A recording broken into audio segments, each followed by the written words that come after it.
Hi, Eliot. Um, Hello. Hope you've had a exciting night. It seems. um, I was just kind of curious, what was your thought process with this last pick of Caden Wallace, taking him as a primarily right guard, considering that you had Michael Wenning on the roster? Just kind of explain that decision to us.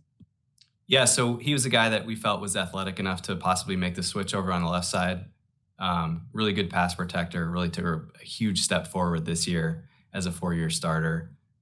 Athletic, can bend, strong, powerful, tough, could possibly play guard. Think he could be a four-position guy, but definitely feel like he can play on the left side. Next question, Mike Reese. Sorry about that, just scrolling over. Eliot, thanks for taking the time. Let's go right to Polk. Give us the rundown on the receiver, if you would. Yeah, he's a guy that we had our eye on for a while. Really good fit in our offense. He's really tough. He's strong. He can run all the routes, play inside, outside. He's a good blocker. Really competitive, both for the ball in the air and as a run after catch player. Really just kind of a versatile, do everything type guy.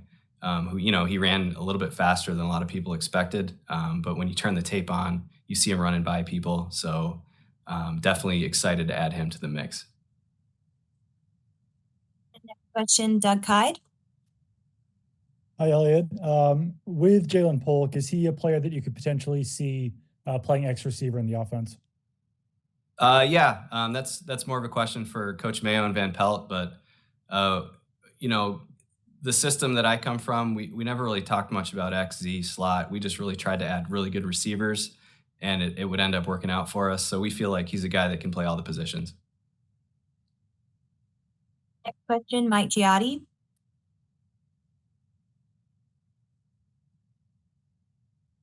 Can't hear you.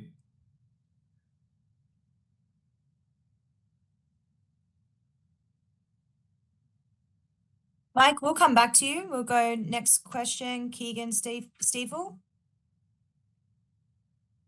Just going to move back to Polk if we can. I just was wondering how much influence Tyler Hughes maybe had on the pick. Obviously worked with him last year at Washington. Yeah, definitely didn't hurt. Tyler knew him well. All those Washington guys. It was a good hire for us. Tyler's wealth of knowledge as a former head coach, and also being able to provide info on one of the best teams in the country last year at the University of Washington. We spent time with Jaylen at the Senior Bowl, at the Combine. Didn't bring him in for a visit because there were really no other questions that we had about him. But Tyler was obviously a proponent of all those guys, and it just kind of helps having that familiarity. I jump back to Mike Giardi.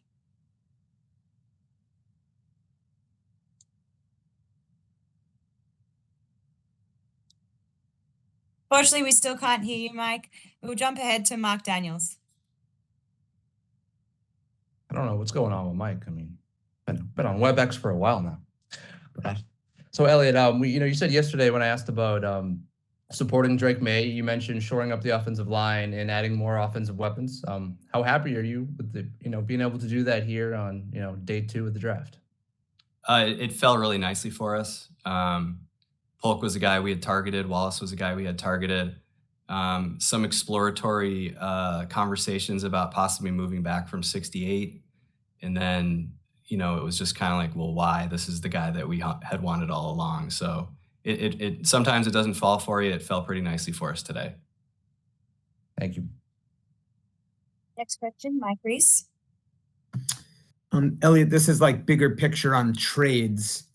In your experience in draft rooms over the years, or even this year, what has been your experience when you're talking with a team that's close to you, maybe in the division or, in the conference, in terms of, can that be an additional challenge if you're trying to execute something one way or the other?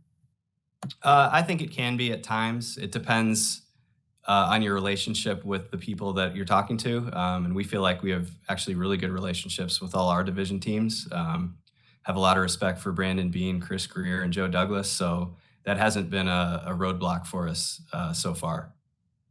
But maybe just like competitively, even relationship can be great, but like competitively, do you ever find like you don't want to help them out, or maybe they don't want to help you out if they have other options? Yeah, I think that's something that can happen. Again, that hasn't happened yet for us so far, so hopefully that doesn't happen tomorrow. Next question, Chris Price. Hey, Eliot, two quick questions here. First of all, can you walk us through, kind of building off Mike's question, can you walk us through the decision to make the deal with the Chargers? And then secondly, I'm curious if you were surprised at the run of tackles there at the end of the second round.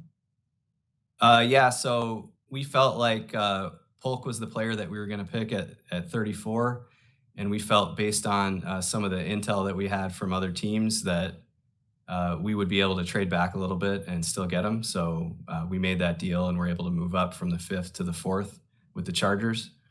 And then your point about the run of tackles is a good one. That's part of the reason we decided not to move back. It was just kind of like, well, let's not chance it. This is the player we had targeted all along anyway. Let's just pick him. Thank you. Next question, Ian Steele. Hey, Eliot.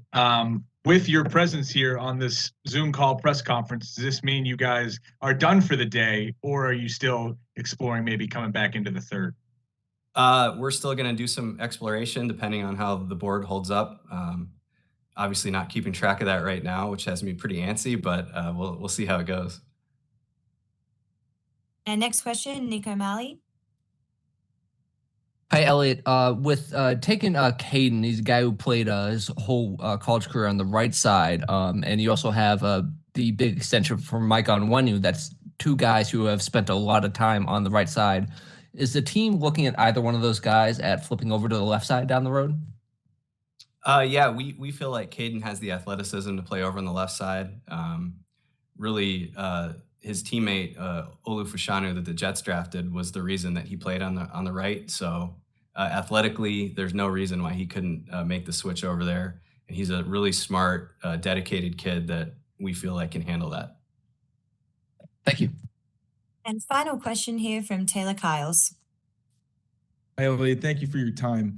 It seems like with Drake May and Jaylen Polk, really that character stands out a lot in their profiles. What is it about Caedan Wallace in terms of an intangibles perspective that really stood out for you guys and made him your guy at pick 68? Just from the intangibles, we brought him in for a pre-draft visit, and he's a really impressive kid. Like he comes from a great family. Brothers, I think one of his brothers is like an oyster scientist or something like that. But he was someone that we just got really comfortable with throughout the process. He's kind of a low-key guy, not real high energy until he gets in between those white lines and he goes after people. Thank you. Thank you very much. We'll get you back to work now. Thank you, All right. everyone, for joining. Thanks a lot. Thank you, Eliot. Thank you.